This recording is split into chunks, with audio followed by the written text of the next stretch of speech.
আজকে আমরা ডিপিভি সমীক্ষক সংস্থার থেকে প্রাপ্ত মুর্শিদাবাদ ওপিনিয়ন পোলে কোন দল জয়ী হতে পারে সে প্রসঙ্গে যে পূর্বাভাস পেয়েছি তা আপনাদের সামনে প্রকাশ করতে চলেছি। সমীক্ষা শুরুর আগেই বলে রাখি, এই ওপিনিয়ন পোলে সম্পূর্ণভাবে ডিপিভি সমীক্ষক সংস্থা যে রিপোর্ট আমাদেরকে দিয়েছে আমরা সেই রিপোর্টই আপনাদের সামনে তুলে ধরছি। এখানে নিউজ আপডেট ইউটিউব চ্যানেল কোনো রকমভাবে নিজেদের মতামত প্রকাশ করেনি।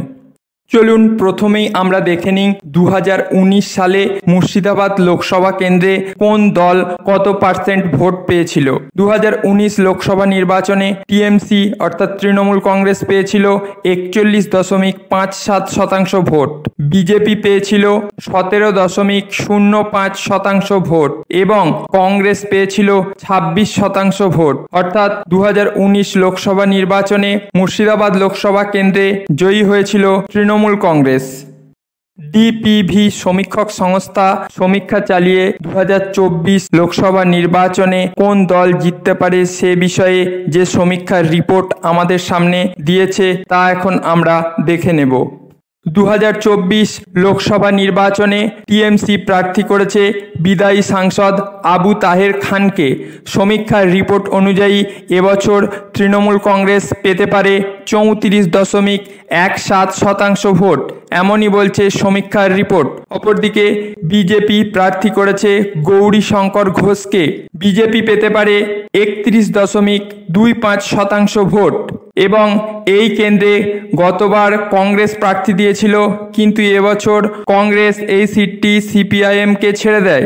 সমীক্ষার রিপোর্ট অনুযায়ী সিপিআইএম প্রার্থী মোহাম্মদ সেলিম 2024 লোকসভা নির্বাচনে সমীক্ষার রিপোর্ট অনুযায়ী পেতে পারেন 32.12% ভোট।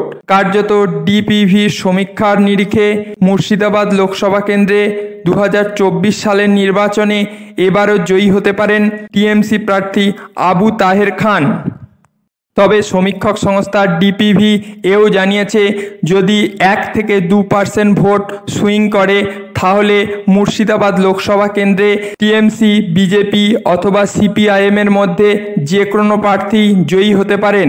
কারণ হিসেবে তারা জানিয়েছে এই কেন্দ্রে একটা বড় শতাংশ সংখ্যালঘু ভোট আছে। এই সংখ্যালঘু ভোট যে দলের দিকে ঝুঁকবে সেই দলই এই কেন্দ্র থেকে জয়ী হতে পারে। আমাদের এই যে সমীক্ষা ডিপিভি প্রকাশ করেছে তা আমরা আপনাদের সামনে আমাদের চ্যানেলের মাধ্যমে প্রকাশ করলাম। আপনাদের নিজস্ব যদি কোনো মতামত থাকে বা কোন কেন্দ্রে কোন দল কত % ভোট পেতে পারে সেটা আপনারা কমেন্ট বক্সে কমেন্ট করে জানাতে পারেন।